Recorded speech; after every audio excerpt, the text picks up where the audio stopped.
Hello, I'm Naomi, and welcome to my March wrap-up. I'll tell you what I've been reading and bibble on a bit. Right, so let's get into it.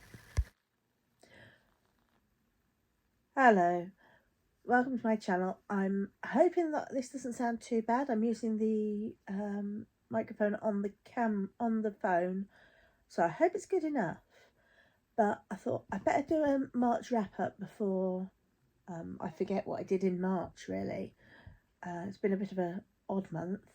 So my March wrap, and I was aiming for middle grade March, but I really haven't read as much as I'd aimed to, and got waylaid by a few other books. I've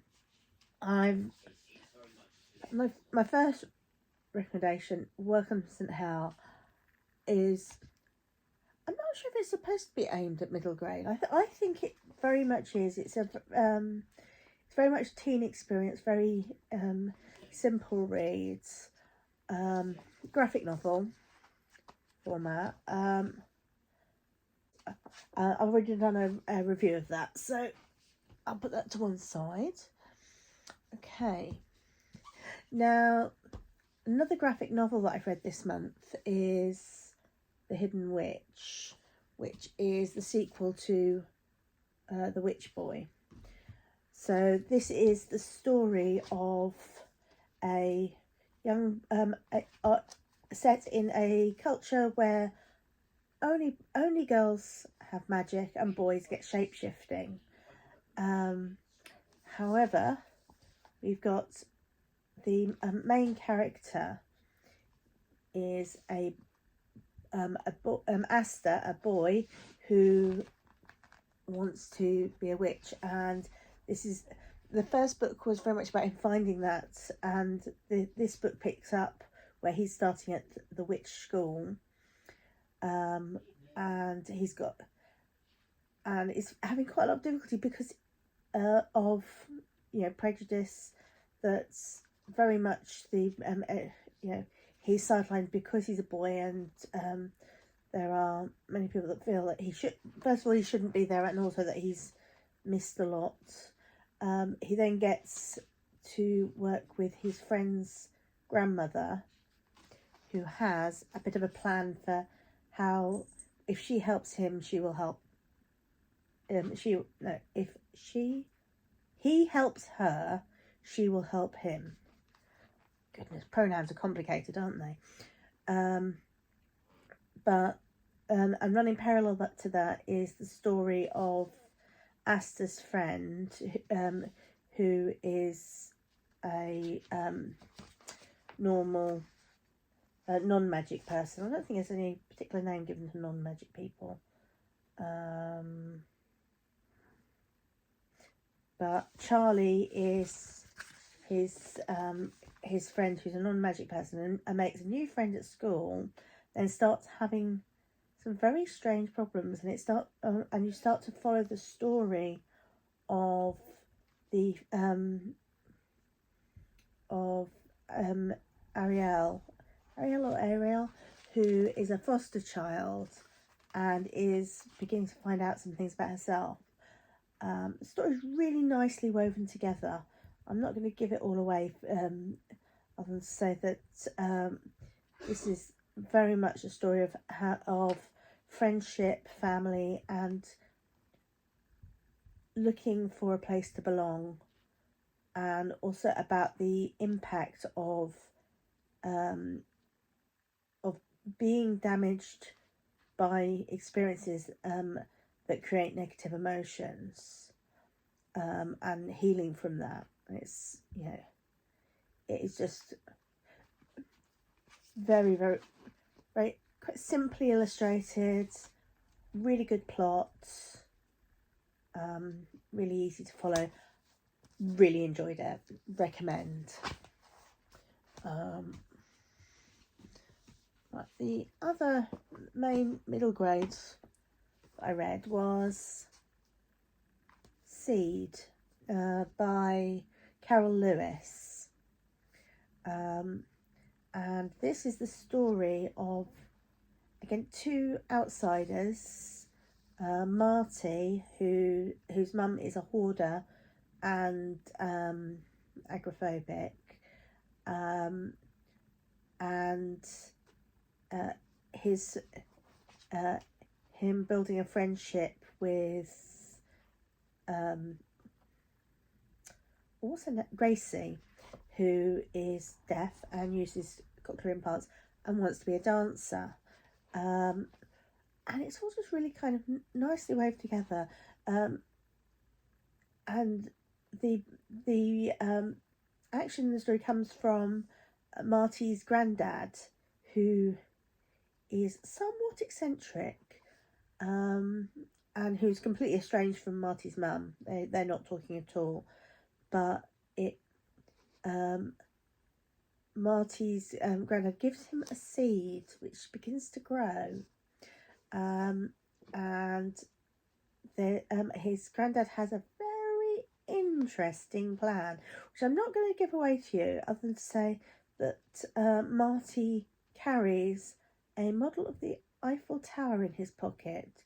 He was given by his dad before his dad left, and that is kind of a touchstone for him. This is a really lovely story about hope and how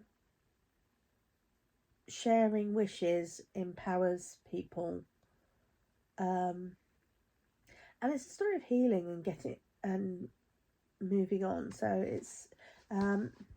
it's scattered little, I guess, sort of black and white illustrations in which are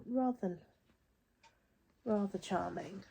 That's Gracie with her dad.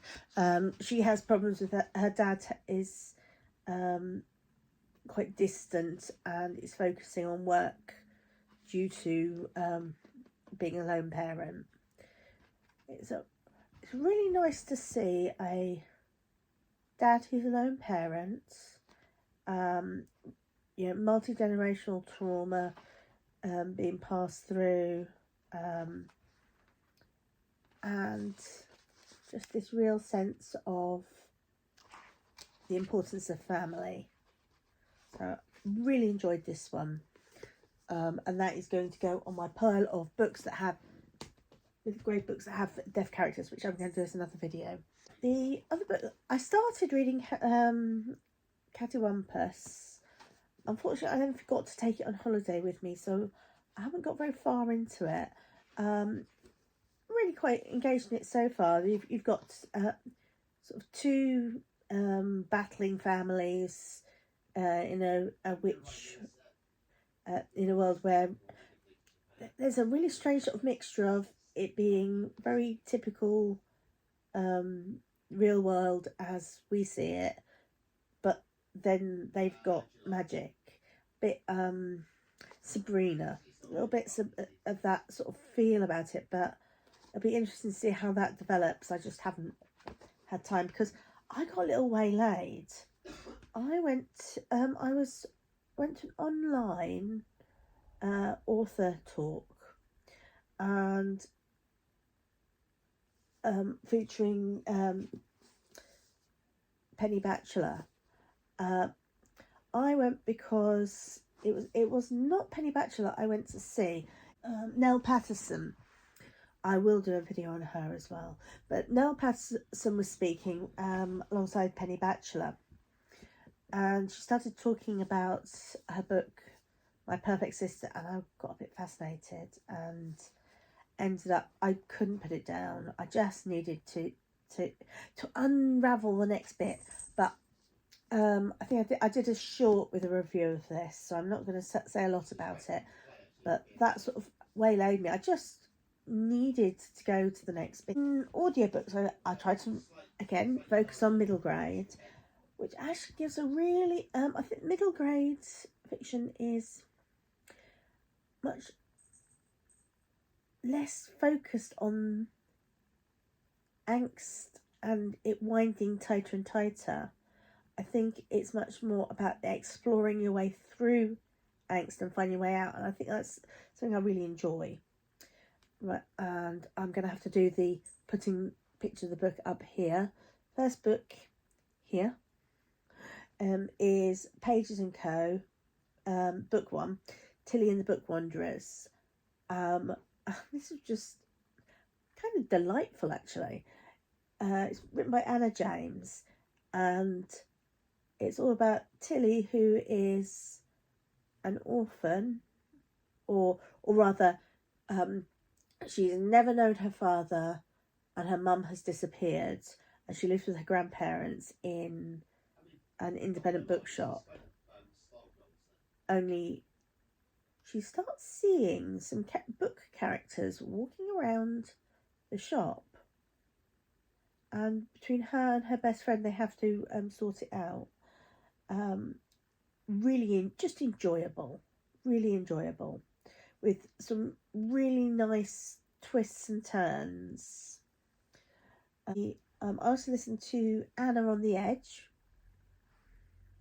It feels so strange to signal to this area here because I can't see it, but by the time this gets onto your screen, you'll see it. Anna on the Edge is a book about a girl, Anna, or about a child, Anna, who's an ice skater, and her navigating gender and identity when she encounters a trans boy, and is very much trying to find her own way through, and realizes that whilst a female identity doesn't feel right, and some of the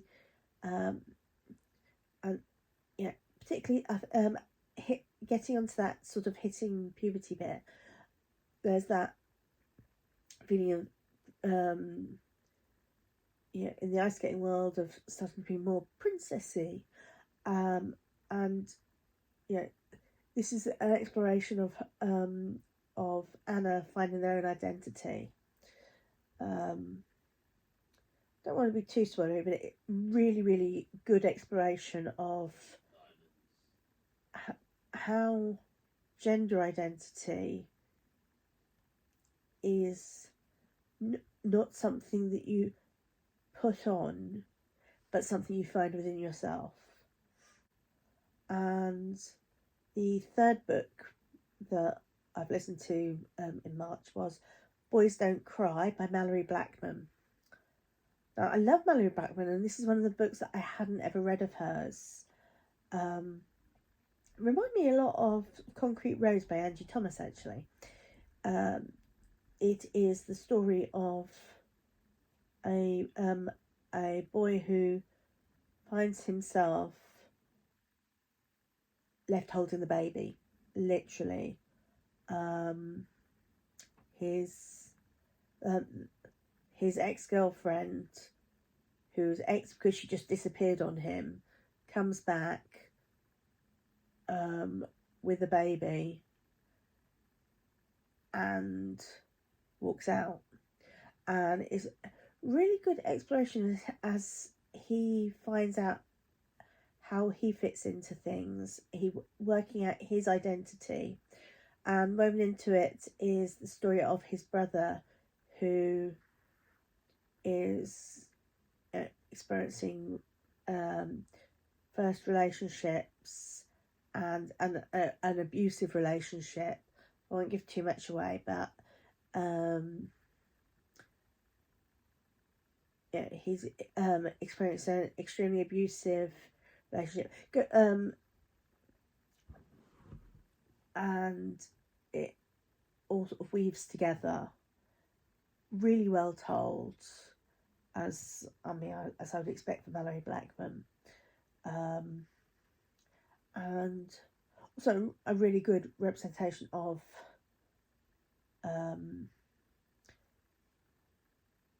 black male identities, which I think is really important to have. Neither of the two characters are tough and rough. They're there's a really nice sort of gentleness about it, and also, but held together with the relationship they have with their father, who has struggled with being a single dad, and has actually passed on a lot of toxic experiences. Boys don't cry, you suck it up, that sort of attitude. And it is very much the unpicking of that, and the working out how to interact with emotions in a really positive way. So I really liked it, really enjoyed it. Quite a tough read at times, but really enjoyed it. What am I reading at the moment? I'm reading Genderographic Guides. I'm listening to the audiobook of The Wife in the Attic, which is not what I expected it to be at all. I picked it up. The Wife in the Attic sold itself as almost telling the other side of the kind of story that Jane Eyre told, and really is nothing like that. The only similarity is the setup, that you've got a young governess going to take care of the child of a wealthy man whose wife has been locked up because she's considered mad. Oh, the other one I'm also in the middle of, if I can get it. I'm also reading What's the Tea by Juno Dawson. And I really enjoyed Juno Dawson's first I'm